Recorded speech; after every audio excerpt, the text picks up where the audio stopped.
Bismillah, walhamdulillah, wassalatu wassalamu ala rasulillah wa ala alihi wa sahbihi wa mawalah. Ibu-ibu, ayah-ayah, senang pendengar yang dirahmati Allah sekalian, Alhamdulillah bertemu kita pada pagi yang ke-13 daripada bulan Ramadan. Antara surah yang terdapat dalam juzuk yang ke-13 ini, antaranya adalah penghujung surah Yusuf AS, kemudian adanya surah Ar-Ra'd, kemudian di hujung juzuk yang ke-13 terdapatnya lagi surah Ibrahim AS.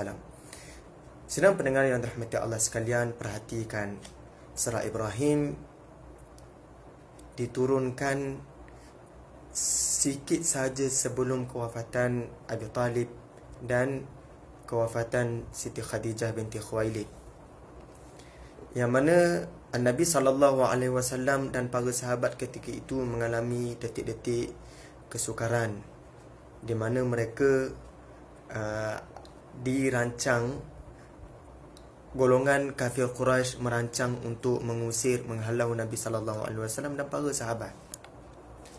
Lalu turunnya surah ini sebagai tamparan kepada mereka, kerana mereka, golongan kafir Quraisy, menyangkakan penyembahan berhala itu adalah apa yang ditinggalkan oleh nenek moyang mereka, antaranya Nabi Ibrahim AS. Tetapi sebaliknya tidak. Surah ini, surah Ibrahim, memaparkan adanya doa Nabi Ibrahim AS, yang mana baginda Nabi Ibrahim AS memohon kepada Allah supaya keturunan baginda ini dijauhkan daripada penyembahan berhala. Dan kafir Quraisy, mereka tidak termasuk, ataupun mereka tidak melakukan apa yang selari di dalam doa baginda Nabi Ibrahim AS. Itu yang pertama. Yang kedua, bercakap tentang Nabi Ibrahim AS, kalimat Ibrahim disebut sebanyak 69 kali dalam Al-Quran, yang mana 69 kali ini terdapat pada 25 surah.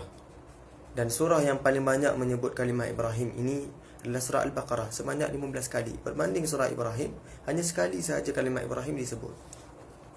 Padahal jika ingin dibandingkan dengan kisah Musa AS yang dinyatakan dalam surah Ibrahim ini, ayat-ayat yang menceritakan tentang Musa dilihat lebih terperinci. Ada lagi kisah-kisah yang disebut kaum selain daripada Nabi Ibrahim, selain daripada kaum Nabi Musa AS, adanya kaum Nabi Nuh, adanya kaum Ad, adanya kaum Thamud, dan adanya golongan-golongan yang datang setelah kaum-kaum ini, yang mana disebut di dalam surah Ibrahim, kaum-kaum ini dan golongan yang datang setelah kaum-kaum Nabi Nuh, kaum Ad, kaum Thamud, mereka kesemuanya telah datang Rasul kepada mereka dengan penjelasan yang nyata, yang jelas. Tetapi mereka menolak apa yang dibawa oleh Rasul-Rasul mereka. Selain itu, surah Ibrahim memaparkan satu sudut daripada kisah Nabi Ibrahim AS, yang mana baginda AS telah pun menzahirkan keesaannya kepada Allah Subhanahu Wa Taala, di mana Nabi Ibrahim AS juga dalam masa yang sama berdoa kepada Allah supaya menjauhkan dirinya dan anak-anak keturunannya daripada penyembahan berhala. Dipaparkan lagi doa Nabi Ibrahim AS yang memohon kepada Allah Subhanahu Wa Taala, mudah-mudahan Allah menjadikan zuriat keturunan Nabi Ibrahim AS daripada mereka yang mengerjakan salat. Dipaparkan juga pada surah Ibrahim ini, yang mana Nabi Ibrahim AS menzahirkan kesyukurannya, pujiannya kepada Allah Subhanahu Wa Taala, yang mana Allah telah mengurniakan Nabi Ibrahim AS walaupun telah lanjut usia, dikurniakan dengan anak yang pertama Nabi Ismail AS, dan kemudiannya ada lagi anak Ishaq AS. Maka surah ini secara jelasnya menunjukkan bahawa dakwah yang dibawa oleh Nabi, para Nabi keseluruhannya, semuanya berasaskan tauhid. Itu yang pertama. Dan berasaskan kepada kesyukuran kepada Allah Subhanahu Wa Taala. Itu yang kedua. Maka surah ini menyeru manusia ataupun anda sebagai pembaca, kita semua, untuk mengambil pedoman, mengambil pengajaran, menjadikan Nabi Ibrahim AS sebagai teladan dalam mentauhidkan Allah Subhanahu Wa Taala dan dalam mensyukuri nikmat yang Allah kurniakan. Ayat yang pertama pada surah Ibrahim, Alif Lam Ra, kitabun anzalnahu ilaika litukhrijan nasa minadh dhulumati ilan nuri biizni rabbihim. Kitab kami turunkan kepada engkau untuk mengeluarkan manusia daripada kegelapan kepada cahaya dengan izin Tuhan mereka, ila siratil azizil hamid, ke arah jalan Tuhan yang maha perkasa, Al-Aziz, Tuhan yang maha terpuji, Al-Hamid. Dan sebagai perbandingan antara ayat yang pertama daripada surah Ibrahim dan ayat yang terakhir pada surah Ibrahim, kitab ini disebut juga hadza balaghul linnas. Kitab ini adalah penjelasan yang jelas, yang nyata, yang sampai kepada manusia. Maka apakah tindakan atau langkah yang boleh diambil oleh manusia ini dengan kitab yang pertama yang mengeluarkan daripada kegelapan ke arah cahaya. Yang kedua, ia adalah kitab yang sampai, yang jelas, yang nyata. Maka manusia tidak dapat tidak waliyunzaru bihi, mengambil pengajaran, mengambil peringatan daripada apa yang telah diturunkan. Itu langkah pertama.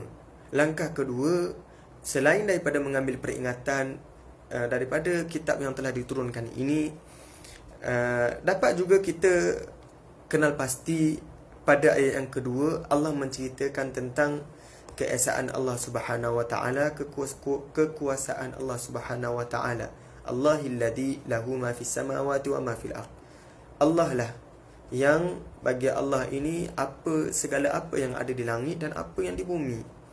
Maka rentetan daripada kita mengetahui Allah ini memiliki apa yang ada di langit dan apa yang ada di bumi dinyatakan pada ayat yang terakhir dalam surah Ibrahim, waliya'lamu annama huwa ilahu wahid. Langkah kedua yang diambil oleh manusia melalui kitab yang diturunkan yang jelas, yang nyata ini, selain daripada mengambil peringatan, mengambil pengajaran, yang kedua adalah mereka hendaklah mengetahui bahawasanya Allah ini Tuhan yang satu. Begitu juga di penghujung surah ini, apa yang besar daripada surah Ibrahim yang berkuasa daripada surah Ibrahim adalah doa yang dibaca oleh Nabi Ibrahim AS, di mana Nabi Ibrahim berdoa mudah-mudahan negara yang ditinggalkan anak dan isterinya ini menjadi satu tempat negara yang aman. Padahal ketika itu belum lagi menjadi satu negara. Seolah-olah Nabi Ibrahim juga berharap ataupun tahu ini akan terbentuknya satu wilayah yang besar, terdapatnya penduduk yang akan menginap di sini. Maka didoakan supaya negara ini termasuk negara yang aman. Dan doa Nabi Ibrahim juga berdoa supaya dijauhkan Nabi Ibrahim dan anak-anaknya daripada menyembah berhala. Begitu juga dengan bulan Ramadan. Mudah-mudahan bulan Ramadan ini menjadikan kita sebagai hamba yang aman daripada maksiat, dan menjadikan kita ini sebagai hamba yang jauh daripada penyembahan selain daripada Allah Subhanahu wa taala, sama ada melalui kesyirikan secara tidak sengaja ataupun secara sengaja. Begitu juga dalam masa yang sama Nabi Ibrahim AS, baginda AS mendoakan, dan doa baginda ini tuan-tuan perhatikan, Rabbana inni askantu min dzurriyyati biwadin ghairi dzi zar' inda baitikal muharram. Tuhan kami, sungguhnya aku telah pun menempatkan keturunanku pada satu lembah yang tidak ada tanaman pun, di rumahmu al-muharram, baitillahil haram, masjidil haram. Jadi ini satu bentuk rintihan, dan itu adab doa para nabi di dalam Al-Quran, yang mana apabila mereka ingin meminta daripada Allah Subhanahu wa taala, mereka tidak menyatakan dengan jelas permohonan mereka, tetapi mereka merintih, menceritakan keadaan mereka. Dan rintihan ini menunjukkan Nabi Ibrahim juga sedang menghadapi detik-detik yang sukar, yang mana Nabi Ismail dianugerahkan kepada Nabi Ibrahim ketika baginda telah pun menunggu lama kehadiran cahaya mata. Tetapi kehadiran cahaya mata ni yang telah lama ditunggu ini akhirnya disuruh ditinggalkan pada satu tempat, satu lembah yang mana tidak ada tanaman di situ. Itu adalah satu detik yang mencabar, sangat mencabar buat Nabi Ibrahim AS. Dan sebagaimana yang menimpa Nabi Muhammad SAW, baginda sedang menghadapi detik-detik yang sukar ini, maka perlulah diketahui Nabi Ibrahim juga sedang telah pun menghadapi detik-detik yang sukar dalam hidup baginda. Dan dalam masa yang sama, adanya mesej yang jelas bahawasanya Nabi Ibrahim tidaklah bersama dengan agama yang dianuti oleh orang kafir Quraisy. Mudah-mudahan Ramadan ini juga menjadikan kita manusia yang makin mampu bertabah, bersabar dengan dugaan cabaran yang dihadapi. Dan sebagaimana dalam doa Nabi Ibrahim AS, Rabbana liyuqimus salat, Tuhan kami, mudah-mudahan mereka mendirikan salat, dan jadikanlah hati-hati manusia ini tahwi ilaihim, cenderung kepada mereka, warzuqhum minas samarat, dan kurniakanlah rezeki yang baik-baik untuk mereka, la'allahum yashkurun, mudah-mudahan mereka ini bersyukur.